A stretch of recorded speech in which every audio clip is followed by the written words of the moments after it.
Alléluia. Bonjour à tous. Vous allez bien? En pleine forme? Beaucoup d'énergie ce matin? Beaucoup d'envie de louer le Seigneur ce matin? Amen. Beaucoup de présence ce matin? Amen. Ah voilà, c'est bon, ça commence à bouger, donc merci Seigneur. Amen. C'est vrai que ce matin, encore une nouvelle fois, c'est vrai que nous ne voulons pas faire par habitude, mais nous voulons ce matin apporter quelque chose de frais, quelque chose de nouveau pour notre Seigneur. Amen. Parce que lui nous comble jour après jour, lui nous enrichit, lui nous nourrit. Aussi ce matin, nous voulons faire la joie de notre Père, comme nous dit la parole de Dieu. Nous voulons réjouir son cœur, parce que c'est pour cela que nous sommes rassemblés, pour le louer, pour l'adorer, pour lui apporter un culte d'une agréable odeur. Amen. Et j'aimerais que nous puissions continuer ces chants, ces moments, avec ce chant qui dit simplement « Dieu, tu es ma force, mon chant. Chaque jour, je me confie en toi. » Amen. Quel que soit mon chemin, quelles que soient les contraintes sur ma route, quelles que soient mes difficultés, je sais que je peux me reposer sur mon Seigneur. Amen. Il est grand, il est puissant. Je peux m'appuyer sur sa parole et sur lui.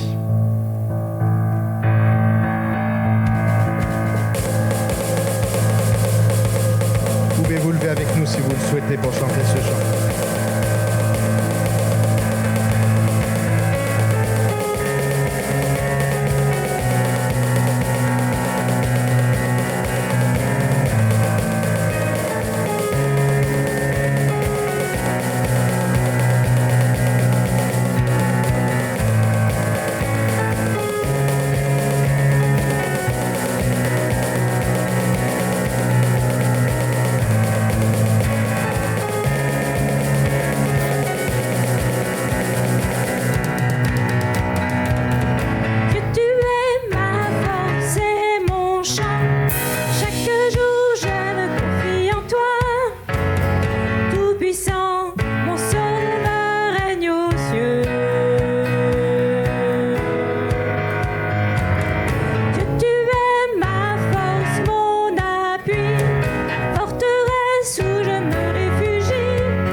Je suis venu pour te rencontrer.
que si nous proclamons ce matin, c'est parce que nous l'avons expérimenté. Amen.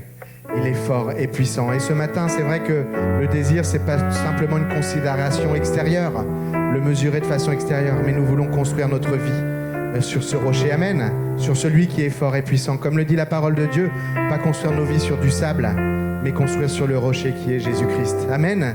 Ce que je vous propose de chanter tous ensemble maintenant. Alléluia. Je bâtirai ma vie sur toi, Seigneur.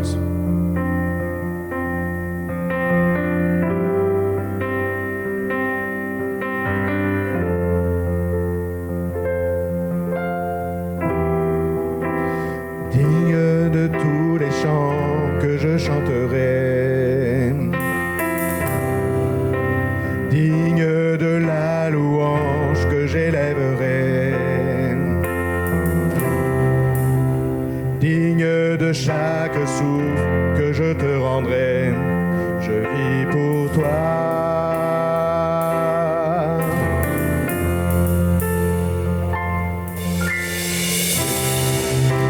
Jésus, le nom au-dessus de tous les noms. Jésus, tu es le seul m'offrant le pardon. Digne de chaque souffle que je te rendrai, je vis pour toi.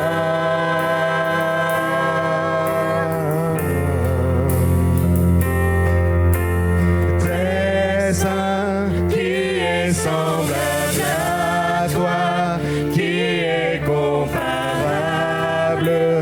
Ouvre mes yeux à ta beauté, déverse ton cœur en moi, révèle ton amour est en moi, passionné de ce que tu es. Alléluia, digne de tous les chants ce matin, Seigneur, je veux bâtir ma vie sur toi. Digne de tous les chants que je chanterai,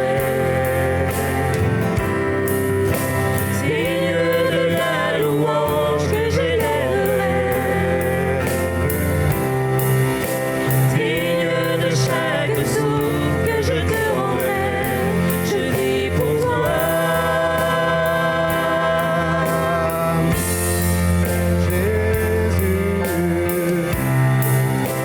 Jésus, le nom au-dessus de tous les noms. Jésus, tu es le seul m'offrant le pardon. Digne de chaque souffle que je te rendrai, je vis pour toi.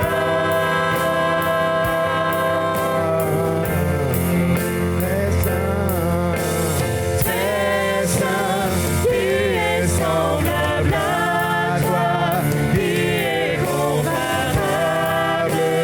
Ouvre mes yeux à ta beauté, déverse ton cœur en moi, révèle ton amour est en moi, passionné de ce que très saint, qui est semblable à toi, qui est comparable. Ouvre mes yeux à ta beauté, déverse ton cœur en moi, révèle ton amour est en moi, passionné de ce que tu es.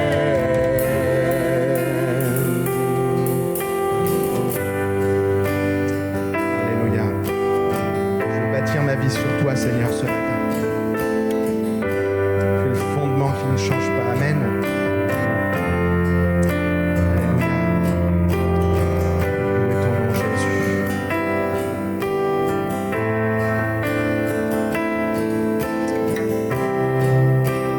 Alléluia. Je bâtirai ma vie sur ton amour, fondement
Dernière fois tous ensemble.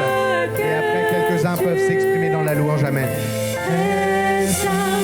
Qui est semblable à toi, qui est comparable. Ouvre mes yeux à ta beauté. Déverse ton cœur en moi. Révèle ton amour et rends-moi passionné de ce que tu aimes. Alléluia, Jésus. C'est vrai que nous voulons t'aimer plus que tout, Seigneur. Nous voulons aimer ton œuvre, Seigneur. Nous voulons aimer ton avènement, Seigneur. Nous voulons aimer ce que tu as prévu comme projet devant nous. Amen. Nous voulons bâtir notre vie sur toi, Jésus, ce matin. Te louons de tout notre cœur, Jésus. Reçois notre hommage, notre adoration ce matin. Reçois notre vie comme des offrandes vivantes, Seigneur, entre tes mains. Nous voulons être utiles, Seigneur, d'entre tes mains. Nous voulons être utiles à ton service, Seigneur. Nous voulons te servir comme tu en es seul digne. Alléluia, Jésus.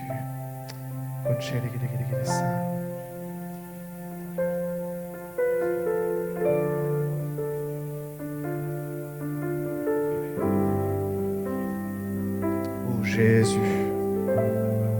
Oh papa, tu es merveilleux, Jésus. Alléluia, Seigneur. Comme tu es bon, Seigneur. Alléluia, Jésus.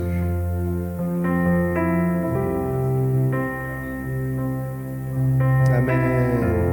Alléluia. Nos vies te louent, Seigneur. Nous t'adorons, tu es si bon, Seigneur.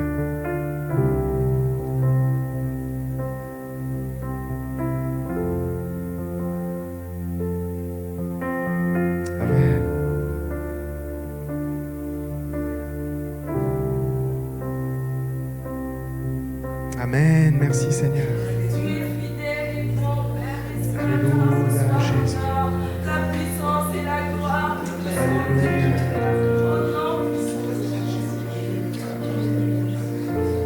Alléluia Jésus. Je te bénis sur cette tu es si merveilleux pour moi Jésus. Lève mes yeux vers les montagnes, où me viendra le secours. Le secours me vient de l'Éternel, celui qui a fait les cieux et la terre. Que dans mon Dieu de grâce, je veux monter. Oh, nul n'est comme toi, oui, nul n'est comparable à toi. Tu es le Dieu juste, le fort, le redoutable, l'agneau immolé, celui qui s'est donné à la croix pour nous laver, pour nous restaurer, pour nous justifier, celui qui nous fait grâce d'être, oh, ce matin, comme un accord, Seigneur, oh, pour t'adorer, Seigneur, te dire combien tu es bon, combien tu es fidèle, combien tu es merveilleux. Oui, il n'y en a pas comme toi, Seigneur. Amen. Tu es le seul unique, celui Alléluia. qui nous vient chaque jour, celui qui nous aime tant, Seigneur. Les mots sont faibles pour te dire merci. Ce matin, reçois favorablement, mon roi, les paroles Amen. de ma bouche, les sentiments de mon cœur. Sois glorifié, élevé. Merci pour tout à chacun, Seigneur. Merci pour, Seigneur, oh, nos vies cachées en toi. Oh, tu guéris les malades ce matin. Tu brises les chaînes ce Alléluia. matin. Tu restaures les La cœurs victoire brisés t'appartient, ce Seigneur. matin. Amen. Tu es entamé, tu délivres Alléluia. dans ce matin. Nous esprit avons nous besoin de toi, Yahweh. Règne en aide, règne en majesté. Alléluia. Au nom de Jésus. Te louons Jésus. Oui, Père, sans fin, nous ne cesserons de te célébrer. Amen. Sans fin, nous ne cesserons, Seigneur, de te Oh bénir. Jésus. Sans fin, nous ne cesserons de te révéler. Parce que tu es le fondement de la nation. Tu es le créateur des créateurs. Oui, Alléluia. en toi, Seigneur, nous avons mis toute notre confiance. Nous venons à toi ce matin pour t'adorer, pour te célébrer, parce que tu es le donateur de vie. Voilà pourquoi, Seigneur, en ces temps, nous sommes, Papa, dans ta présence Jésus. pour te dire combien tu es si bon, Dieu, si tu es si généreux, Seigneur, tu nous as conduits le long du temps et tu nous as fait rentrer dans cette année. Amen. Père, nous savons que tu as encore de grandes choses pour nous. Amen. Tu as un projet de bonheur pour chacun de nous. Alléluia. Voilà pourquoi nous voulons te célébrer encore. Nous voulons te dire merci. D'exprimer nos profondes reconnaissances pour ce que tu es pour nous et ce que tu feras encore de plus grand dans nos vies. Alléluia. La gloire te revient à ce matin. Toi le seul vrai Dieu. Merci Seigneur. Dans le nom de Jésus. Toutes les générations devant lui prosterner entonnent ensemble un cantique à l'agneau. Ceux qui nous ont précédés et ceux qui nous suivront entonneront ce cantique à l'agneau.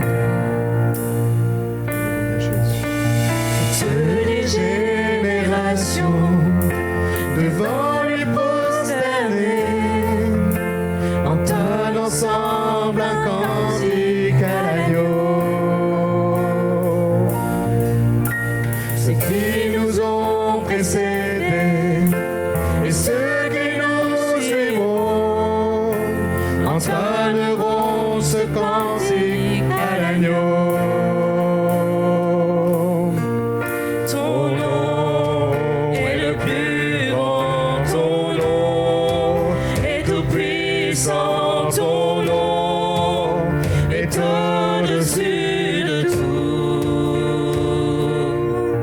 Puissance, autorité, royaume et dignité, ton nom est au-dessus de tout. Et les anges acclament.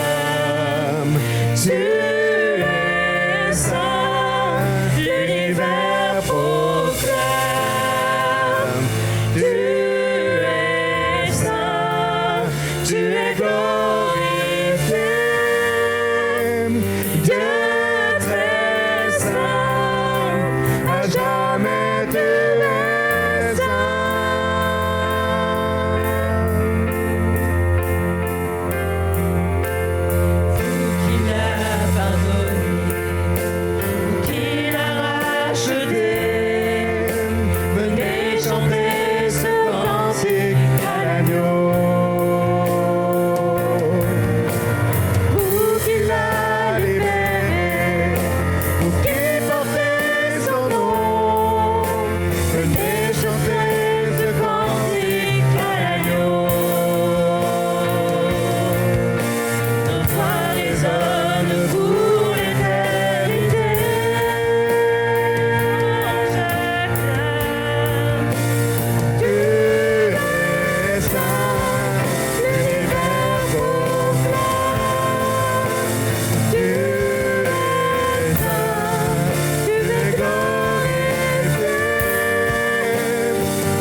Seigneur, c'est encore une grâce pour nous ce matin de nous tenir dans ta sainte présence.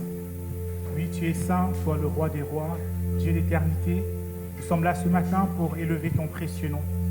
Merci parce que tu nous fais la grâce, le privilège d'être présent parmi nous. Ta parole nous déclare que là où 2 ou 3 s'assemblent en ton nom, tu es présent. Oui, ce matin, tu es là et notre désir, c'est de t'honorer. Notre désir, c'est de t'écouter. Notre désir, notre Dieu, c'est de nous laisser transformer par ta parole. Puisses-tu encore ce matin parler à nos cœurs, qu'il n'y ait aucune résistance, rien qui nous empêche, Seigneur, d'entendre ta voix ce matin, mais que le Saint-Esprit te parle à chacun et que toute la gloire te revienne. Au nom de Jésus-Christ. Amen. Bonjour à toutes et à tous. Vous allez bien? Est-ce qu'on a eu le temps de dire bonjour à son voisin, sa voisine? Si ce n'est pas le cas pour l'instant, dites-vous bonjour. Hein? Voisin de gauche, de droite, n'hésitez pas à vous dire bonjour.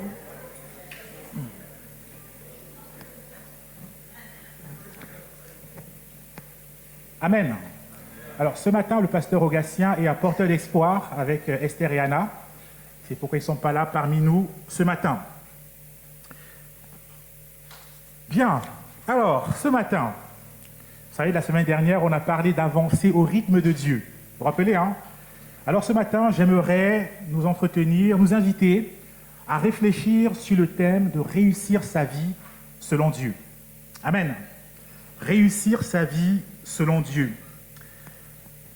Dans notre monde où la réussite est souvent mesurée en termes de diplôme, en termes de carrière professionnelle, en termes de possession matérielle, de biens, d'acquisition, il est important pour nous de prendre un temps de réflexion pour nous demander comment Dieu voit les choses. D'ailleurs, premièrement parce que comme Dieu est le seul juge et il est objectif, c'est bien de se placer du point de vue de Dieu pour apprécier les choses. Mais bien plus, un jour, la Bible déclare que nous aurons à rendre compte devant le tribunal de Dieu. Et par conséquent, si nous devons rendre un jour compte à Dieu, il est important pour nous de réfléchir sur la question de réussir sa vie selon Dieu. Je pense que si on demandait à chacun dans la salle que signifie réussir sa vie, je pense qu'on a tous notre avis sur la question et je ne suis pas sûr qu'on aura tous la même réponse. Amen. Mais ce matin, notre but n'est pas alors de partager les réponses humaines, mais c'est de revenir à ce que Dieu veut nous dire. Comment Dieu voit la réussite pour l'être humain? Qu'est-ce que la parole de Dieu nous enseigne concernant la réussite? Je ne sais pas si vous avez déjà, à un moment ou l'autre, pris le temps de réfléchir sur cette question. Comment Dieu voit la réussite? Quels sont peut-être les indicateurs? Qu'est-ce qui permettrait de me rassurer que Dieu considère que ma vie est réussie? Vous savez qu'en début d'année, on s'échange des vœux, que l'année soit belle, que tu réussisses, etc. Mais ce n'est pas de ça dont je veux nous parler ce matin. Ce matin, j'aimerais insister sur le fait que réussir d'abord selon Dieu, c'est un don. C'est un don que Dieu fait à celui qui l'approuve. Mais comme tout don, comme tout cadeau, il faut accepter de le recevoir, accepter de l'ouvrir, accepter de bénéficier de ce cadeau.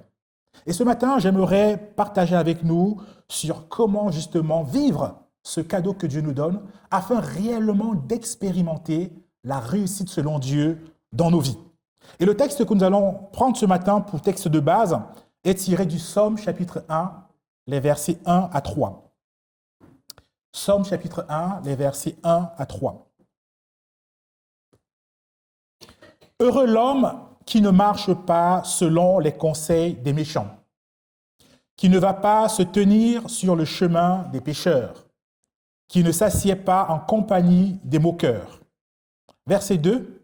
Toute sa joie, il la met dans la loi de l'Éternel, qu'il médite jour et nuit. Il prospère comme un arbre planté près d'un courant d'eau. Il donne toujours son fruit lorsqu'en revient la saison. Son feuillage est toujours vert. Tout ce qu'il fait réussit. Amen. Prions encore. Seigneur, nous prions que ce matin, tu nous parles au travers de ce texte. Nous te demandons, notre Dieu, la grâce de comprendre comment toi, tu vois la réussite dans nos vies, afin réellement que nous puissions, dans ce monde, marcher comme tes enfants bien-aimés que tu as rachetés à grand prix, et qu'un jour nous puissions entendre ces paroles, que nous sommes appelés à entrer dans la joie de notre Maître, dans la joie de ta présence, en tant que bon et fidèle serviteur. Béni sois-tu, parce que tu es celui qui nous a tout donné par le Saint-Esprit, tout ce qui contribue à l'attachement à toi, tout ce dont nous avons besoin pour vivre et marcher avec toi dans ce monde. Que toute la gloire te revienne au nom de Jésus-Christ. Amen. Alors, lorsqu'on regarde dans le dictionnaire Larousse, quelle est la définition qu'on pourrait avoir pour réussir sa vie, le dictionnaire nous dit que réussir sa vie, ce serait terminer son existence terrestre, son existence humaine, dans la durée, par un succès ou par le résultat souhaité. Alors, je pense que je ne l'ai pas mis sur les slides, mais je vais le redire. Terminer son existence humaine dans la durée par un succès. C'est-à-dire la finalité, c'est un succès, un résultat souhaité. Alors, si on reprend la définition du dictionnaire et qu'on veut l'adapter à notre thème ce matin, on pourrait dire que notre thème, réussir sa vie selon Dieu, peut être reformulé comme vivre, mener et terminer notre existence humaine dans la durée par le résultat souhaité par Dieu. Amen. Mener notre existence et la terminer dans la durée par le résultat souhaité par Dieu. Par le résultat souhaité par Dieu. Jésus lui-même pouvait dire dans Jean 4, verset 34, « Ma nourriture est de faire la volonté de celui qui m'a envoyé et d'accomplir son œuvre. » Ma nourriture, ce qui fait mon existence au quotidien, ce qui fait ma motivation, ma démarche au quotidien, c'est d'accomplir la volonté de celui qui m'a envoyé et d'accomplir son œuvre. Et ce matin, je veux m'intéresser au psaume 1 que nous avons lu tout à l'heure. Alors, le psaume 1, vous l'avez bien compris, il ouvre l'ensemble des psaumes. Amen. C'est le tout premier psaume. Et ce psaume, en fait, on n'a lu que les 3 premiers versets, mais il comprend 2 parties. 2 parties regroupées en 3 versets. Et ce psaume nous parle de 2 voies, de 2 chemins. Le chemin du succès, ou le chemin du bonheur, et le chemin, malheureusement, des pécheurs qui mène à la ruine. La voie des justes qui mène donc au bonheur et la voie des impies qui mène à la perdition. Il n'y a que 2 chemins. Il n'y en a pas 3. Il n'y a que 2 chemins, 2 voies. Et ces 2 voies sont très différentes, avec des destinées finales qui sont totalement opposées. Si on prend ce que la Bible appelle la voie des pécheurs, la finalité, c'est la ruine, c'est la perdition. Mais si on prend ce que la Bible appelle la voie des justes, la finalité, c'est le bonheur, c'est le succès, c'est la réussite, c'est la pleine grâce que Dieu veut nous communiquer. Au-delà de simplement dire qu'il y a 2 chemins, je vais le ramener un peu plus près de nous, c'est de réaliser que chacun de nous se trouve sur l'un de ces 2 chemins. Soit sur le chemin des pécheurs, soit sur le chemin des justes. Il n'y a pas de 3e chemin. Il n'y a pas d'autre chemin intermédiaire.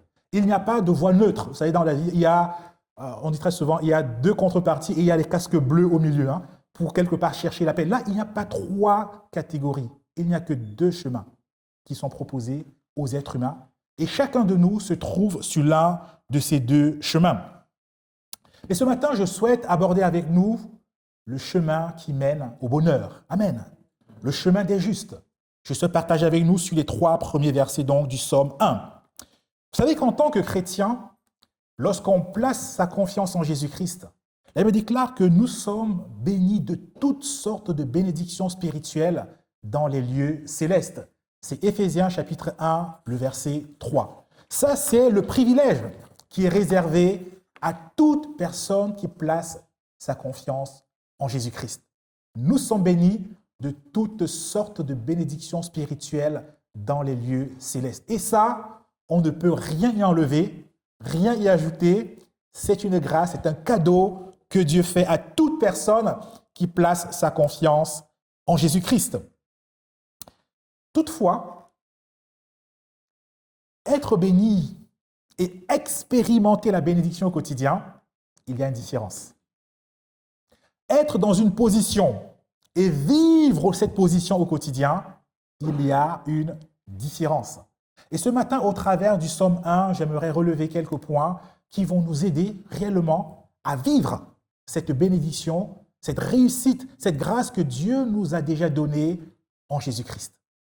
Que dit le psalmiste pour expérimenter la vie réussie selon Dieu? Pourquoi les croyants ne profitent pas de ces bénédictions au même degré? Pourquoi certains semblent plus stables et d'autres beaucoup plus faibles? Est-ce que Dieu fait du favoritisme? Bien sûr que non. Et ce matin, j'aimerais premièrement aborder les fondements pour une vie réussie. Les fondements pour une vie réussie. De prime abord, notons qu'il n'y a pas de vie réussie en dehors de Jésus-Christ. Il n'y a pas de vie réussie en dehors de Jésus-Christ. Jésus-Christ est le seul juste qui a marché dans ce monde du début jusqu'à la fin sans jamais commettre un péché. Ce qu'on appelle péché, c'est une offense par rapport à Dieu. Le péché n'est pas un sentiment, le péché c'est une offense. C'est agir contre les objectifs que Dieu lui-même a décidés. Et pour être un pécheur, on n'a pas besoin de faire 2 ou 3 péchés. Dès que le premier, on est déjà pécheur. D'ailleurs, par nature même, nous sommes des pécheurs. Écoutons ce que dit Éphésiens au chapitre 2, les versets 1 à 8. Vous étiez morts par vos offenses et par vos péchés. Ça, c'est l'état dans lequel nous étions tous avant de rencontrer Jésus-Christ. Vous étiez morts par vos offenses et par vos péchés, dans lesquels vous marchiez autrefois, selon le train de ce monde, selon le prince de la puissance de l'air, de l'esprit qui agit maintenant dans les fils de la rébellion. Nous tous aussi, nous étions de leur nombre et nous vivions autrefois selon les convoitises de notre chair, accomplissant les volontés de la chair et de nos pensées, et nous étions par nature des enfants de colère comme les autres. Peut-être la vidéoprojection pour aider la salle, vous pouvez peut-être afficher les textes, ça se suit pour qu'ils puissent suivre. Verset 4. Mais Dieu qui est riche en miséricorde, à cause du grand amour dont il nous a aimés, nous qui étions morts par nos offenses, il nous a rendus à la vie par Christ. C'est par la grâce que vous êtes sauvés. Il nous a ressuscités ensemble. Il nous a fait asseoir ensemble dans les lieux célestes en Jésus-Christ, afin de montrer dans les siècles à venir l'infinie richesse de sa grâce par sa bonté envers nous en Jésus-Christ. C'est par la grâce que vous êtes sauvés, par le moyen de la foi, et cela ne vient pas de vous, c'est le don de Dieu. Amen.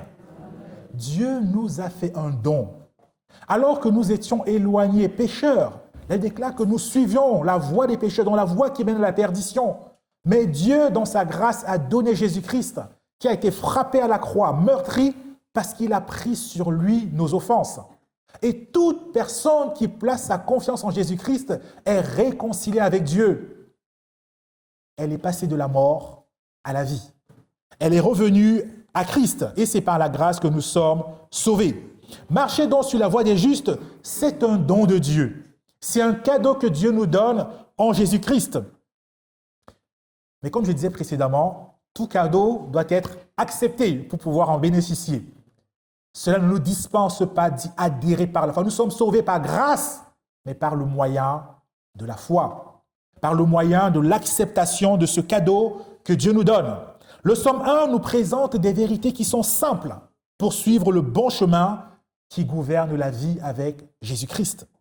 Un homme est heureux, un homme réussit sa vie, un homme est béni lorsqu'étant en Jésus-Christ, il se sépare du péché et il trouve sa joie dans la parole de Dieu. Et premièrement, j'aimerais nous entretenir sur se tenir à l'écart du mal. Se tenir à l'écart du mal. Heureux l'homme, la femme, qui à présent ne marche pas selon le conseil des méchants, qui ne s'arrête pas sur la voie des pécheurs et qui ne s'assied pas en compagnie des moqueurs. Psaume 1, verset 1. Le texte ne dit pas « heureux celui qui n'a aucun contact avec les méchants, avec les pécheurs, avec les moqueurs. Parce que s'il était question de n'avoir aucun contact, ça veut dire qu'il fallait nous sortir de ce monde. Or, Jésus a dit, nous ne sommes plus du monde, mais nous sommes dans le monde. Ce qui veut dire que nous aurons toujours des contacts avec des pécheurs. Pourquoi? Parce que Dieu désire aussi les sauver. La Bible déclare que Dieu veut que tous les hommes soient sauvés et qu'ils parviennent à la connaissance de la vérité. Oui, Dieu est contre le péché, mais Dieu veut sauver les pécheurs.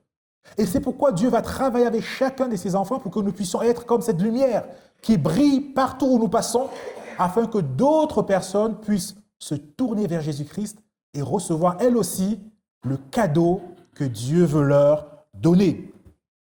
Oui, Dieu veut sauver les pécheurs.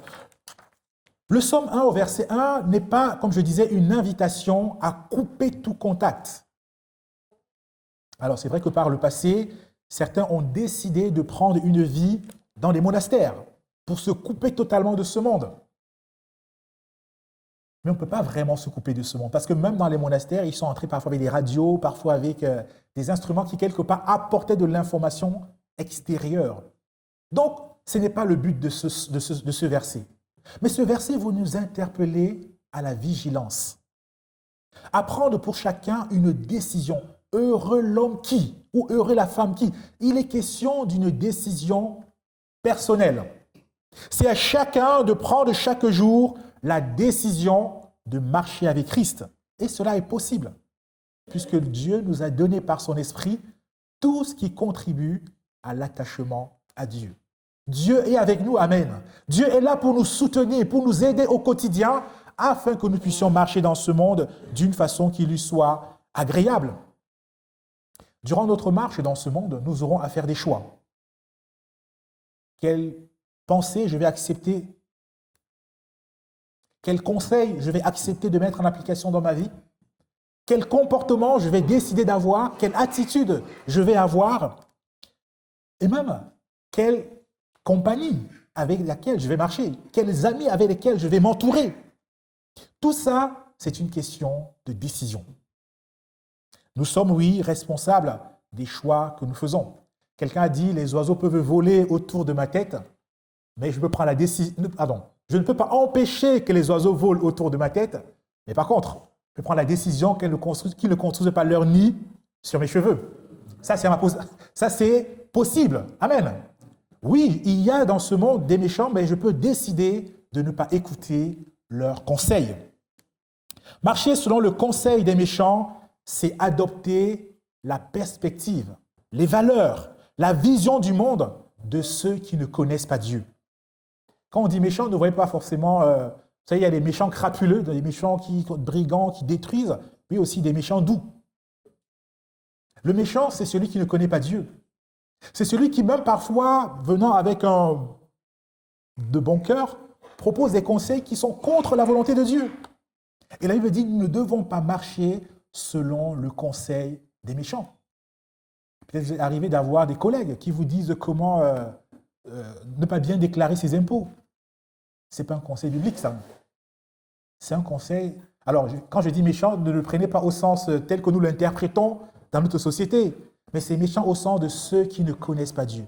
Nous sommes appelés à ne pas marcher selon le conseil des méchants, à ne pas nous arrêter sur la voie des pécheurs, sur la voie de ceux-là qui vivent une vie coupable aux yeux de Dieu. Dans Proverbe 14, verset 12, il est dit « Telle voie paraît droite à l'homme, mais son issue finalement, c'est la mort. » Parfois, on a l'impression que c'est la bonne façon de faire, mais au final, ça aboutit à quelque chose qui produit la tristesse, le chagrin dans les cœurs. Or, la Bible déclare que la bénédiction de l'Éternel n'est suivie d'aucun chagrin. Le conseil qui vient de la part de Dieu, lorsqu'on le met en application, sera suivi de la joie que Dieu lui-même dépose dans nos cœurs. Ne vous conformez pas au siècle présent, dit la parole de Dieu, mais soyez transformés par le renouvellement de votre intelligence, afin de pouvoir discerner quelle est la volonté de Dieu, ce qui est bon, ce qui est agréable, ce qui est parfait aux yeux de Dieu. Romains chapitre 12, verset 12. Oui, Dieu veut que nous ne marchions pas sur le conseil des méchants, que nous ne nous arrêtions pas sur la voie des pécheurs et que nous ne nous asseyions pas en compagnie des moqueurs, de ceux-là qui non seulement rejettent Dieu, mais en plus combattent Dieu, combattre ceux qui cherchent Dieu. Vous voyez qu'il y a une sorte de progression. D'abord, c'est marcher, puis s'arrêter, carrément s'asseoir, s'installer dans le péché. Dieu ne veut pas que nous puissions aller dans cette progression du mal, mais Dieu désire que nous puissions revenir à lui. S'il arrivait que nous ne soyons peut-être, que nous ayons peut-être marché selon le conseil, suivi le conseil des méchants, s'il est arrivé que nous nous soyons peut-être arrêtés sur le chemin des pécheurs, ou même que nous soyons allés jusqu'à nous asseoir en compagnie des moqueurs, la Bible déclare que si nous revenons à lui, si nous nous repentons, alors Dieu nous pardonne. Dans 1 Jean 1, le verset 9, il est dit, si nous confessons nos péchés, il est fidèle et juste pour nous pardonner et pour nous purifier de toute iniquité. Le désir de Dieu, ce n'est pas de nous condamner. Le désir de Dieu, c'est que nous puissions revenir à lui afin de recevoir son pardon. Oui, Jésus a dit qu'il est venu chercher et sauver ce qui est perdu. Il n'est pas venu condamner, mais chercher et sauver ce qui est perdu. Bien que nous vivons dans un monde qui ne confesse pas encore le nom de Jésus-Christ, nous sommes appelés à vivre d'une façon qui honore Dieu. En tant qu'enfants de Dieu, nous sommes appelés à prendre la ferme résolution de ne pas marcher selon le conseil des méchants, de ne pas nous arrêter sur la voie des pécheurs, de ne pas nous asseoir dans la compagnie des moqueurs. Mais Dieu désire que nous trouvons notre plaisir en lui et dans sa parole. Que nous trouvons notre plaisir en Dieu et dans sa parole. Trouver sa joie en Dieu et dans sa parole. C'est le point suivant. Alors, au verset 1, donc on a bien compris, on ne doit pas marcher selon le conseil des méchants, on ne doit pas s'arrêter sur la voie des pécheurs, on ne doit pas s'asseoir en compagnie des moqueurs. On aurait pu s'attendre qu'au verset 2, le psalmiste nous dise, très bien, maintenant, heureux ceux qui marchent selon le conseil des justes. Hein, on espère trouver une sorte de parallèle. Hein. Heureux ceux qui marchent selon le conseil des justes, heureux ceux qui s'arrêtent. Alors on dirait quoi? Sur le chemin des gens obéissants. Heureux ceux qui s'asseyent en compagnie des adorateurs, de ceux qui aiment Dieu. Mais ce n'est pas ce que va dire le psalmiste. Il va nous dire que, et d'ailleurs, je pense, a fortement raison, heureux ceux qui trouvent leur joie dans la parole de Dieu, dans la loi de l'Éternel, et qui la méditent jour et nuit. Je trouve que cela est très important. Parce que si nous regardons, dès le départ dans la parole de Dieu, dès la Genèse, nous voyons que le premier homme, Adam, il a chuté face au serpent ancien parce qu'il y avait un problème lié à un attachement à la parole de Dieu. Quand Satan va dire, Dieu a-t-il réellement dit, ça va les déstabiliser. Et il y aura la chute parce qu'il a manqué une attache à la parole de Dieu. Lorsqu'on regarde l'exemple de Jésus-Christ, on voit que Jésus-Christ a vaincu le diable. Mais il a vaincu grâce à quoi? Grâce à la parole de Dieu. En s'appuyant sur la parole de Dieu, il a vaincu le diable. Et là, le psalmiste, dès le départ, nous dit, si nous voulons avoir une vie réussie selon Dieu, nous devons trouver notre joie dans la parole de Dieu. Au psaume 119, il est dit, comment le jeune homme rendra-t-il pur son sentier? Comment dans la vie savoir ce qu'il faut faire? Comment dans la vie se conduire d'une façon qui soit agréable à Dieu? Et au verset 9 du psaume 119, il dira, c'est en se dirigeant d'après ta parole. Et au verset 11, il va dire, je serre ta parole dans mon cœur afin de ne pas pécher contre toi. Oui, la parole de Dieu est centrale, primordiale, si nous voulons réussir notre vie. Au verset 105, il dira, ta parole est une lampe à mes pieds, une lumière sur mon sentier. Vous savez, si on veut être éclairé, savoir comment agir dans ce monde, nous avons besoin de revenir à la parole de Dieu. Quelle est la place de la parole de Dieu dans notre quotidien? Lorsqu'on se délecte de la parole de Dieu, lorsqu'on prend du temps dans cette parole, alors elle va nous dispenser les bons conseils. Est-ce que je désire être bien conseillé? Alors il faut que je cherche la parole de Dieu. Il faut que je m'affectionne à la parole de Dieu. parce qu'elle me donnera les bons conseils. Elle va venir façonner ma conduite, m'aider à agir d'une façon qui soit agréable à Dieu. Elle viendra renouveler mes pensées pour m'aider à adorer Dieu, à le louer, à être quelqu'un de reconnaissant, quelqu'un qui sait apprécier les diverses grâces et bontés que Dieu nous communique au quotidien. Et cette parole de Dieu, si elle était cachée, si elle était au ciel, on dirait « Ah, mais qui ira jusqu'au ciel nous chercher la parole ?» Non, la Bible dit qu'elle n'est pas loin, elle est proche de nous. Cette parole est contenue dans la Bible. Vous savez, dans le passé, il était assez compliqué d'avoir une Bible. C'était réservé à quelques érudits qui avaient la parole de Dieu. Mais aujourd'hui, on les a presque partout. Dans notre smartphone, on peut avoir des applications qui nous donnent la parole de Dieu. On peut la lire à tout moment, dans les transports en commun. Aujourd'hui, on ne peut pas dire qu'on est un peuple qui souffre du manque de la parole de Dieu. Nous l'avons, en tout cas du manque de l'avoir à proximité. Nous l'avons, cette parole. Elle est proche de nous pour que nous puissions la lire. La Bible peut être assimilée à une sorte de mode d'emploi qui nous dit comment vivre une vie réussie selon Dieu. Comment grandir dans notre foi avec Dieu. Le juste, dit la parole de Dieu, ce sont ceux-là qui trouvent leur joie, leur plaisir dans la lecture, dans la méditation de la parole de Dieu. Permettez que je fasse une parenthèse. Quand on parle de méditer, je sais qu'il y a les méditations venant de l'Orient, ça n'a rien à voir. Méditer, c'est simplement lire et réfléchir à ce que nous avons lu. Dieu veut qu'on prenne le temps de réfléchir. C'est un peu comme quand une vache rumine. Vous savez, la vache, elle broute, puis elle va se reposer. Et quand elle se repose, elle ramène son repas et elle remange. Elle le mastique à nouveau. Et c'est quelque part ce que Dieu attend de nous lorsque nous lisons la parole de Dieu, que nous prenons le temps de revenir à cette parole, de la mastiquer, de réfléchir à ce qu'elle dit, se demander ce que Dieu veut nous dire. Jésus a dit que l'homme ne vivra pas de pain seulement, mais de toute parole qui sort de la bouche de Dieu. Matthieu 4, verset 4. Méditer donc, réfléchir à la parole de Dieu, va nous aider à réussir notre vie. Une fois, Jésus a raconté cette histoire d'un homme prudent qui a bâti sa maison sur le roc. Il dira que par la suite, il y a la pluie qui va venir. Il y a des vents qui vont souffler.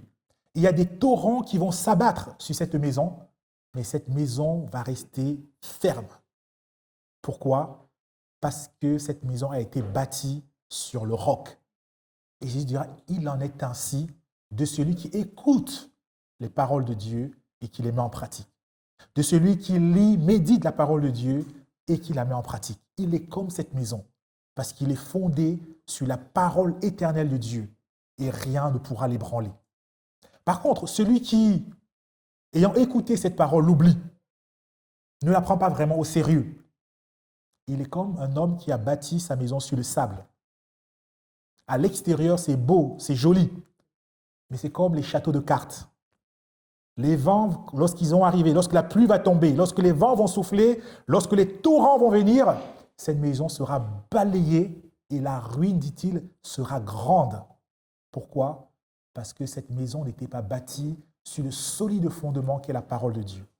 Or, le désir de Dieu, c'est que non seulement nous puissions prendre cette parole, mais que nous puissions la mettre en pratique. Dans Jacques, au chapitre 1, les versets 22 à 24, il est dit « Mettez en pratique la parole et ne vous bornez pas à l'écouter en vous trompant par de faux raisonnements. Car si quelqu'un écoute la parole et ne la met pas en pratique, il est semblable à un homme qui regarde dans un miroir son visage naturel et qui, après s'être regardé, s'en va et oublie. »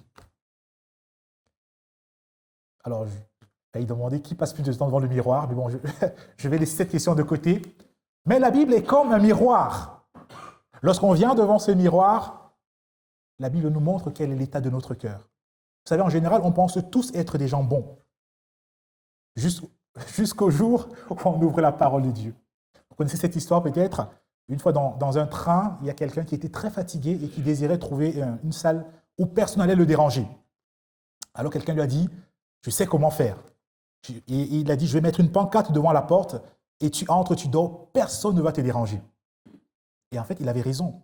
Il a mis une pancarte, le monsieur est entré, il s'est couché et il a dormi jusqu'à l'arrivée. Est-ce que vous savez qu'est-ce qui était écrit sur la pancarte?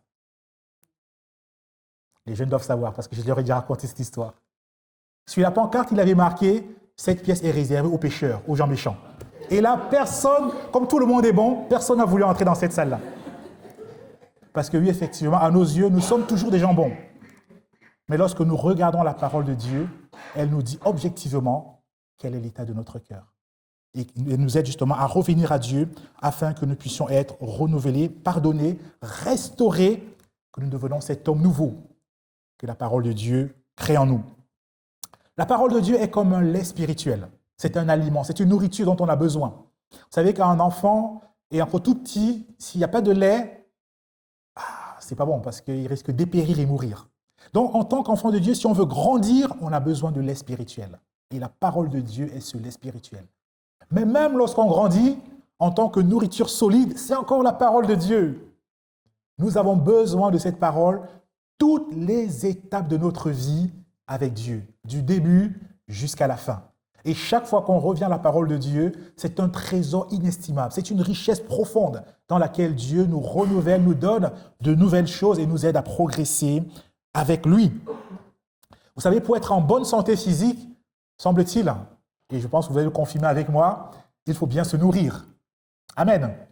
D'ailleurs, c'est pour ça que les parents ne laissent pas les enfants manger que des friandises. Sinon, ce serait que bonbons, chips, gâteaux, etc. Nous avons besoin de manger équilibré. Et de même que sur le plan physique, on a besoin de bien manger pour être en bonne santé, sur le plan spirituel, on a besoin de se nourrir pour être en bonne santé spirituelle. On a besoin de se nourrir et la nourriture que Dieu nous accorde, c'est celle qui est tirée de sa parole. Et cette nourriture, elle est de bonne qualité. Déjà pendant les études bibliques, puisque dans l'étude biblique, c'est le temps de creuser la parole de Dieu. Mais Dieu nous a aussi fait la grâce d'avoir plusieurs centres de formation, que ce soit des instituts bibliques comme l'Institut biblique de nos gens ou d'autres, dans lesquels on peut étudier la parole de Dieu, apprendre à mieux la lire, la comprendre et avancer. Le Saint-Esprit est aussi là pour nous aider, pour nous encourager, et c'est lui qui, dans l'Église, donne divers dons. Il a donné les uns comme pasteurs, d'autres comme apôtres, comme prophètes, etc. Pourquoi ? Pour que l'Église parvienne à son perfectionnement, pour que l'Église grandisse et soit apte à accomplir l'œuvre du ministère, l'œuvre à laquelle Dieu l'a appelé. Le vrai problème pour nous dans notre époque, et je crois que c'est un problème à tous les âges, c'est que parfois nous ne mangeons pas très bien. Et même parfois on manque d'appétit. On manque d'appétit. Et vous savez que le manque d'appétit provient parfois, alors je n'ai pas envie de dire toujours, du fait qu'on grignote beaucoup. Vous savez, quand vous grignotez un peu à toute heure, au moment du vrai repas, on n'a plus très faim, on manque d'appétit. Et c'est malheureusement ce qui arrive aussi parfois avec la parole de Dieu. Lorsqu'on grignote beaucoup, à gauche et à droite, après on ne trouve plus du temps pour lire la parole de Dieu. Et vous savez, dans ce monde, il y a beaucoup de friandises, beaucoup de choses. Des choses qui, a priori, sont bonnes. Mais lorsqu'on s'y adonne énormément, ça devient un handicap, quelque chose qui nous empêche de lire et d'étudier la parole de Dieu. Parfois, nos agendas sont remplis. Il y a l'heure du footing, l'heure du football, pour ceux qui aiment le football, l'heure du basket, l'heure de la musique, l'heure de sa série sur Netflix, etc., l'heure des réseaux sociaux, discuter avec des amis. Tellement de choses dans notre programme, quand au final arrive le moment de trouver un temps pour la parole de Dieu, on est saturé, on n'a plus trop faim. On est rassasié de tout ce qu'on a déjà mangé. Et nous devons revenir à la parole si nous voulons réussir notre vie. C'est à chacun de prendre cette décision personnelle avec Dieu en disant « Seigneur, je veux revenir à ta parole. Je te prie de me redonner cette soif, de me donner, de trouver ma joie dans la méditation, la lecture de ta parole, dans la méditation de ce que tu as écrit. » Parce que la Bible déclare que tout ce qui a été écrit l'a été pour notre instruction. Tout ce qui a été écrit, c'est pour notre instruction. C'est parce que Dieu avait en vue notre salut, avait en vue notre réussite, que tout cela a été conservé dans sa parole, afin de nous aider à progresser et à aller de l'avant. Donc je disais, dans les fondements d'une vie réussie, il faut se tenir à l'écart du mal, mais il faut aussi trouver sa joie dans la parole de Dieu. Et tout ça, c'est l'œuvre du Saint-Esprit dans nos cœurs. Lorsque vraiment on vient à Dieu en étant authentique, en disant « Seigneur, aide-moi », le Seigneur réellement nous aide. Amen. Mon deuxième point ce matin, c'est l'image d'une vie réussie. quelle est l'image d'une vie réussie? À quoi ressemble une vie réussie? On a vu ce qui caractérise les fondements, mais maintenant, à quoi ressemble une vie réussie? Une vie réussie, selon Dieu, on a dit, c'est la vie déjà de quelqu'un qui est en Jésus-Christ, donc d'un enfant de Dieu, qui se tient à l'écart du mal et qui trouve sa joie en Dieu et dans sa parole. Alors, lorsqu'on trouve notre joie en Dieu, lorsqu'on s'attache à la parole de Dieu, alors Dieu prend plaisir à nous montrer son cœur. Vous savez, la Bible, alors, pour ceux qui sont en train de faire Kairos, ils ont bien compris, la Bible, ce n'est pas un ensemble d'histoires sans lien, sans fil directeur. Ce n'est pas juste l'histoire de Moïse, l'histoire de David, l'histoire de Josué, etc. Non, il y a un fil directeur dans la Bible. Il y a une action que Dieu a commencée dès la Genèse et qui va se poursuivre et dont on voit l'accomplissement dans le livre d'Apocalypse, lorsque toutes les nations vont célébrer Jésus-Christ, vont célébrer la gloire de Dieu. Mais avant d'y arriver, entre donc le début où il y a eu la chute et où Dieu a promis que la descendance de la femme écrasera la tête du serpent et la fin où on verra toutes les nations célébrer Dieu, il y a un fil, il y a Dieu en mouvement, mais aussi Dieu en mouvement avec ses enfants, avec son peuple. Et lorsqu'on commence à s'attacher, à aimer la parole de Dieu, à venir à Dieu pour comprendre sa parole, alors il va nous révéler ce qu'il y a dans son cœur, nous révéler quel est son plan pour les nations. Dans Genèse 12, les versets 1 à 3, on peut lire ceci. Genèse chapitre 12, les versets 1 à 3. L'Éternel dit à Abraham, « Va-t'en de ton pays, de ta patrie et de la maison de ton père, dans le pays que je te montrerai. Je ferai de toi une grande nation et je te bénirai. Je rendrai ton nom grand et tu seras une source de bénédiction. Je bénirai ceux qui te béniront et je maudirai ceux qui te maudiront et toutes les familles de la terre seront bénies en toi. Amen. » Vous savez, lorsqu'on lit en général ça, on aime bien la partie « Je ferai de toi une grande nation ». On dit « Amen ». Je te bénirai, merci Seigneur. Je rendrai ton nom grand. Ah, c'est de moi dont on parle. Vous voyez, on aime bien cette partie-là. Et on a raison d'aimer, c'est la parole de Dieu. Amen. Mais que dit cette parole juste quelques mots plus loin? Et tu seras une source de bénédiction. Toutes les familles de la terre seront bénies en toi. On voit que Dieu a béni Abraham pour qu'au travers de lui, toutes les familles de la terre soient bénies. Et c'est encore ce que Dieu accomplit aujourd'hui. Lorsque Dieu nous bénit, lorsque Dieu te bénit, c'est pour que tu sois une source de bénédiction pour d'autres. Pour qu'au travers de toi, au travers de nous, d'autres personnes soient bénies. D'autres personnes célèbrent la bonté, la gloire, la grandeur de Dieu. Oui, Dieu veut que nos vies soient des vies réussies selon lui, c'est-à-dire des vies qui soient fructueuses, des vies qui portent beaucoup de fruits. Dans Jean 15, au verset 5, nous lisons ceci. « Je suis le cep, dit Jésus, vous êtes les sarments. Celui qui demeure en moi et en qui je demeure porte beaucoup de fruits, car sans moi, vous ne pouvez rien faire. » Sans moi, vous ne pouvez rien faire. Une vie réussie selon Dieu ressemble à un arbre planté près d'un courant d'eau. Un arbre planté près d'un courant d'eau. Une vie réussie selon Dieu ressemble à un arbre planté près d'un courant d'eau qui donne son fruit en sa saison et dont le feuillage est toujours vert. Amen. Il donne son fruit en sa saison et son feuillage reste toujours vert. En effet, lorsque un arbre est planté près d'un courant d'eau, vous êtes bien d'accord, hein? Cet arbre-là va plonger ses racines et aller chercher les nutriments, l'eau dont il a besoin dans ce courant d'eau. C'est pourquoi cet arbre-là, constamment, reçoit ce dont il a besoin pour rester en bonne santé.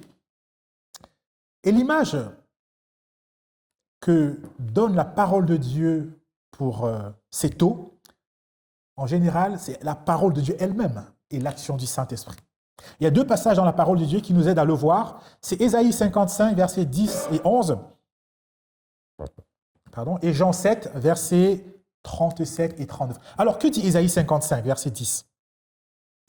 Comme la pluie et la neige descendent des cieux et n'y retournent pas sans avoir arrosé, fécondé la terre et fait germer les plantes, sans avoir donné de la semence au semeur et du pain à celui qui mange, ainsi en est-il de ma parole, celle qui sort de ma bouche. Elle ne retourne point à moi sans effet, sans avoir exécuté ma volonté et accompli mes desseins. Amen. La parole de Dieu est comme la pluie qui tombe du ciel sur la terre. Cette pluie, lorsqu'elle tombe du ciel sur la terre, elle vient pour féconder la terre. Elle vient pour donner aux êtres humains la semence, de quoi manger, de quoi vivre. Elle vient pour accomplir les desseins de Dieu. En est-il ainsi de la parole de Dieu? Cette parole, elle accomplit certainement ce pourquoi Dieu l'a envoyée. Et dans Jean 7, versets 37 à 39, il est dit, le dernier jour, le grand jour de la fête, Jésus se tenant debout s'écria, si quelqu'un a soif, qu'il vienne à moi et qu'il boive. Celui qui croit en moi, des fleuves d'eau vive couleront de son sein, comme dit l'Écriture. Il dit cela de l'Esprit que devaient recevoir ceux qui croiraient en lui. Car le Saint-Esprit n'avait pas encore été donné parce que Jésus n'avait pas encore été glorifié. Amen. Oui, l'eau représente dans la parole de Dieu, cette parole elle-même, mais aussi l'action puissante du Saint-Esprit. L'action puissante du Saint-Esprit dans la vie du croyant, qui vient donc féconder, qui vient le rendre prospère pour accomplir la volonté de Dieu. La Bible dit que cet arbre-là est caractérisé par le fait qu'il porte son fruit. Il donne toujours son fruit en sa saison. C'est intéressant parce qu'on ne dit pas qu'il donne toujours du fruit tout le temps. Vous savez, quand vous regardez, alors, je ne sais pas quel arbre vous souhaitez qu'on prenne ce matin. Moi, j'aime les mangues, par exemple. Parlons du manguier. J'aurais bien aimé avoir un manguier qui donne des mangues toute l'année. Janvier jusqu'à décembre, tout le temps. Malheureusement, ce n'est pas le cas. Il faut attendre la période des mangues pour en avoir. En est-il ainsi dans la vie spirituelle? Nous passons tous, on va dire, par des saisons dans lesquelles nous portons plus ou moins de fruits. Et on ne doit pas se dire que lorsqu'on passe dans une saison où on porte moins de fruits, « Ah, Dieu m'a abandonné ». Non, il ne t'a pas abandonné. Tu passes juste par la saison où il y a moins de fruits. Mais la Bible déclare que l'homme qui est agréable à Dieu, il porte du fruit en sa saison. Quand la saison viendra, le fruit apparaîtra et tous ceux qui sont autour seront bénis. Vous savez que l'arbre ne mange pas ses propres fruits. On n'a jamais vu un manguier qui prend ses mangues et qui les consomme. Mais ce sont les autres qui en bénéficient. Dieu bénit pour que d'autres puissent en bénéficier. Dieu nous bénit pour que d'autres soient bénis au travers de nos actions, au travers de notre marche avec Dieu. Mais même lorsqu'on passe par une saison où on ne porte pas de fruits, la Bible déclare que le feuillage reste toujours vert. Amen. Le feuillage reste toujours vert. Ce qui veut dire que même lorsqu'on passe par des moments où on n'a pas de fruits, on reste une bénédiction pour les autres. Pourquoi? Parce que la vie de Christ en nous est une bénédiction pour ceux qui sont autour de nous. Tant que nous continuons à puiser à la parole de Dieu, tant que nous laissons le Saint-Esprit agir dans nos cœurs et dans nos vies, alors le Saint-Esprit, au travers de nos vies, ne serait-ce que par un sourire, ne serait-ce que par la paix qu'il dépose en nous, donne à ceux qui sont autour de nous le désir de chercher Dieu, le désir de vivre ce que nous vivons. Ce qui veut dire que quelle que soit la saison, nous continuons entre les mains de Dieu d'être une source de bénédiction pour tout le monde, pour tous ceux qui sont autour de nous. Oui, lorsqu'on creuse, lorsqu'on puise dans la parole de Dieu, lorsqu'on reste connecté au Saint-Esprit, Dieu, au travers de nous, bénit des personnes, bénit des familles. Et quelles que soient les intempéries de la vie, quelles que soient les difficultés, je dirais quelle que soit la saison. Vous savez, la saison d'hiver, ce n'est pas comme l'été. La saison d'hiver, il fait froid, c'est dur. Mais quelle que soit la saison, lorsqu'on s'attache à la parole de Dieu, lorsqu'on reste, lorsqu'on puise nos forces en Dieu et en sa parole, Dieu nous garde avec un feuillage vert. Dieu nous redonne la joie. Il sait comment nous consoler.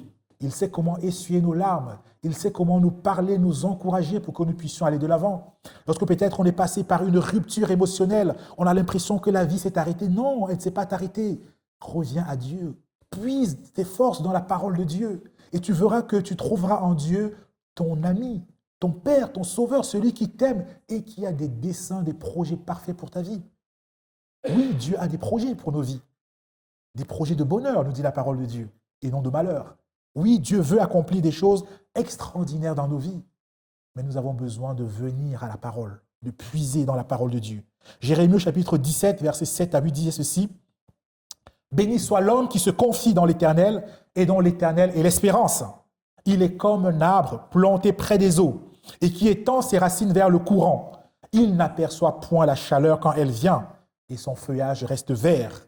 Dans l'année de la sécheresse, il n'a point de crainte et il ne cesse de porter du fruit. » Oui, la sécheresse pourra venir, c'est-à-dire des moments difficiles, des moments de tension, des moments où on se posera des questions.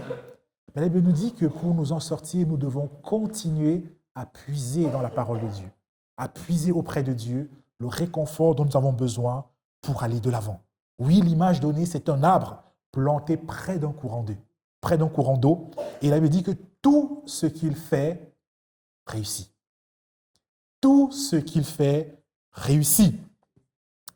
Alors, il est évident que l'intimité du croyant avec la parole de Dieu, parce qu'on s'appuie sur la parole de Dieu, parce qu'on médite la parole de Dieu, alors on va faire des choix qui sont conformes à la parole de Dieu. Amen. On va entreprendre des choses qui tiennent au cœur de Dieu. Par exemple, on va annoncer l'Évangile, puisqu'on sait que ça tient au cœur de Dieu. Dans Matthieu 28, versets 18 à 20, il est dit « Jésus s'étant approché leur parla ainsi, « Tout pouvoir m'a été donné dans le ciel et sur la terre. Allez, faites de toutes les nations des disciples, les baptisant au nom du Père, du Fils et du Saint-Esprit, et enseignez-leur à observer tout ce que je vous ai prescrit. Et voici, je suis avec vous tous les jours jusqu'à la fin du monde. » Amen. Lorsqu'on va puiser la parole de Dieu, il va nous instruire pour que nous entreprenions des choses qui vont dans le sens de Dieu, dans ce que Dieu attend de nous. Tout ce qu'il fait lui réussit. Est-ce que ça ne vous rappelle pas quelqu'un dans la parole de Dieu, ça? Tout ce qu'il fait lui réussit. Juste après Moïse, quelqu'un à qui on a entendu des paroles similaires. Vous avez bien compris que je parle de Josué, n'est-ce pas?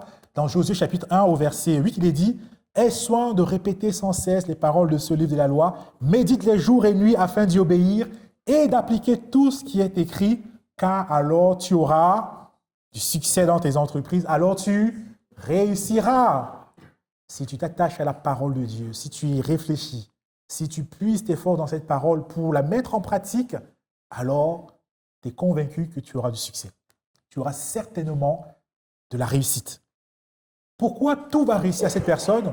Pour la simple raison qu'elle n'entreprend que ce qui tient au cœur de Dieu. Amen.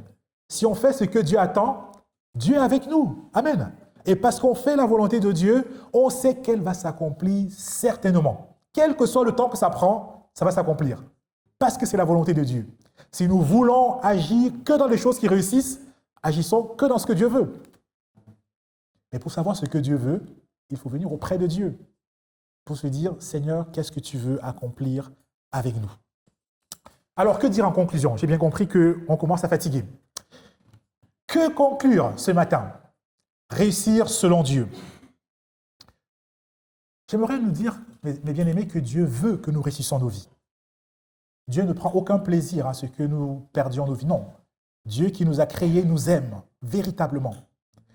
Il est dit, alors pour ceux qui étaient là mardi, que Dieu parcourt la terre entière de son regard pour soutenir ceux dont le cœur est tout entier tourné vers lui. Dieu s'intéresse aux êtres humains. Dieu n'est pas caché, lointain dans le ciel, coupé des êtres humains. Rien à voir. Dieu parcourt la terre entière. Dieu s'intéresse aux êtres humains. Dieu veut que l'homme réussisse sa vie. Et l'homme véritablement heureux, l'homme qui réussit sa vie, c'est celui qui se tient à l'écart du péché et qui est proche de la parole de Dieu, qui trouve son plaisir dans la parole de Dieu. Parce qu'il est devenu juste, parce qu'il a été racheté par Jésus-Christ, il est à présent vigilant par rapport à ce qu'il entend, par rapport aux conseils qu'il pourrait suivre et par rapport aux compagnies qu'il fréquente. Il ne marche plus selon le conseil des méchants. Et je rappelais que méchant, c'est simplement dire ceux qui ne connaissent pas Dieu. Il ne s'assied plus, il n'adopte plus le style de vie de ceux qui sont des pécheurs. Il ne s'assied plus en compagnie des moqueurs, mais il trouve sa joie, il trouve son plaisir dans la lecture et dans la méditation de la parole de Dieu. Il la lit, il réfléchit à ce qu'il a lu et le Saint-Esprit va l'éclairer. Le Saint-Esprit va le soutenir, l'aider à progresser et à mettre cette parole en pratique. Et lorsqu'on est dans cette dynamique, alors on devient, comme cet arbre planté près d'un courant d'eau, une source de bénédiction. C'est-à-dire quelqu'un au travers de qui Dieu bénit d'autres personnes. Quelqu'un au travers de qui Dieu bénit des nations. Des gens venant de différents pays du monde, de différentes ethnies, de différentes nations. Pourquoi ? Parce que nous nous sommes approchés de Dieu et que nous avons entendu quels sont ses desseins, quels sont ses projets. Il porte toujours du fruit en sa saison. Il porte du fruit en sa saison. Son feuillage reste toujours vert parce qu'il puise ses forces en Dieu pour traverser victorieusement toutes les étapes, toutes les circonstances de la vie. Oui, son feuillage reste toujours vert parce qu'il puise ses forces en Dieu. Réussir sa vie selon Dieu, c'est en fait tout simplement ne plus vivre pour soi-même, mais vivre pour Dieu. Vivre pour celui qui est mort pour nous et qui est ressuscité. C'est ce que nous dit 2 Corinthiens 5, verset 15. 2 Corinthiens 5, verset 15, et je pense que ce sera le dernier passage que je donne ce matin. 2 Corinthiens 5, verset 15. Et qu'il est mort pour tous, afin que ceux qui vivent ne vivent plus pour eux-mêmes, mais pour celui qui est mort et ressuscité pour eux. Dieu veut que nous réussissions nos vies. Réussir sa vie, ce n'est pas selon les critères de ce monde, mais Dieu a un projet, il a des desseins. Le désir de Dieu, c'est que nous puissions être dans l'éternité avec lui. Mais dès maintenant, Dieu travaille avec chacun de ses enfants. Jésus a promis d'être avec nous tous les jours jusqu'à la fin du monde et il veille sur sa parole pour l'accomplir. Il est présent parmi nous. C'est lui qui, au travers de sa parole, veut nous parler. La parole de Dieu est comme cette lettre que Dieu nous a écrite et dans laquelle il veut que nous puissions prendre du plaisir à entendre sa voix, à reconnaître ce qu'il dit dans chacune de nos vies, dans chaque cas par lesquels nous pouvons passer. Oui, Dieu veut nous parler. Dieu veut construire nos vies. Il veut que nos vies soient des fondements solides, comme cet arbre planté près d'un courant d'eau qui va bénir et qui va bénir un peuple nombreux, portant beaucoup de fruits à la gloire de Dieu. Mais pour ça, il faut que nous acceptions de ne plus vivre pour nous-mêmes, mais de vivre pour celui qui est mort pour nous et qui est ressuscité. Pour celui qui nous a réconciliés avec Dieu, pour celui qui nous aime, qui intercède pour nous, qui au ciel prie pour que nous puissions tenir ferme et qu'un jour nous puissions entrer dans la gloire céleste. Si nous vivons ainsi, alors nous réussirons certainement notre vie, selon Dieu. Amen. Ce lieu que mon cœur chérit est l'espoir de mon âme, l'emblème de mon salut, cette croix à Golgotha. Comment pourrais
seul me suffit. Le chant terminé, le rideau tombe, je viens simplement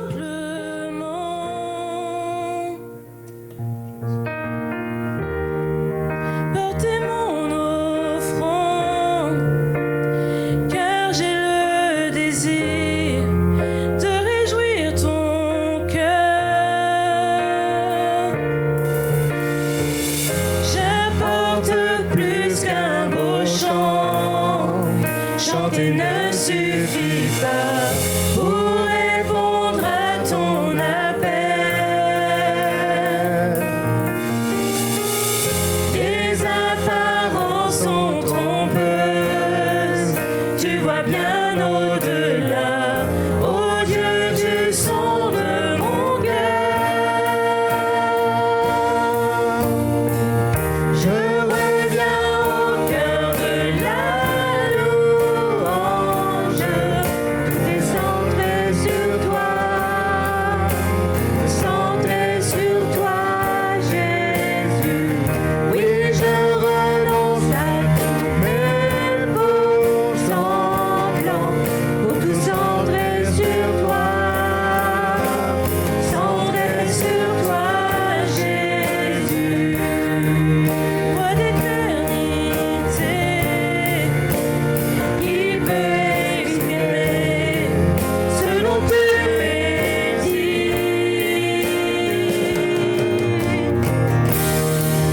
bien que faible et pauvre, je te donne tout en toute ma vie. J'apporte plus qu'un beau chant, chanter ne suffit pas pour répondre à ton appel.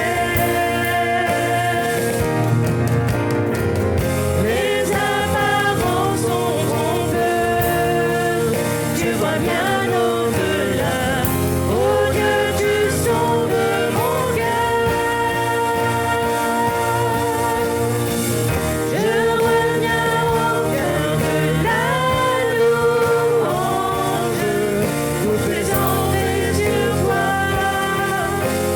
centrer sur toi, Jésus. Oui, je renonce à tous mes faux semblants pour tout centrer sur toi, centrer sur toi, Jésus. Je reviens au cœur de la louange, pour tout centrer sur toi, centrer sur toi, Jésus. Oui, je renonce à tous mes faux semblants pour tout centrer sur toi, centrer sur toi, Jésus.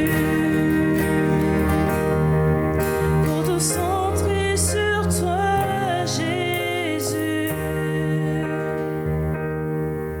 Pour tout centrer sur toi, Jésus.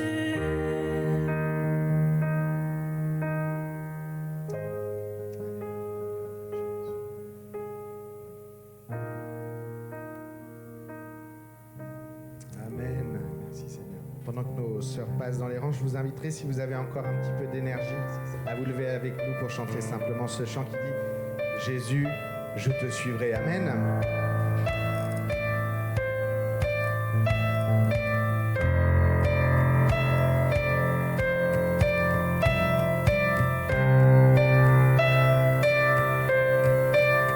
Dans la joie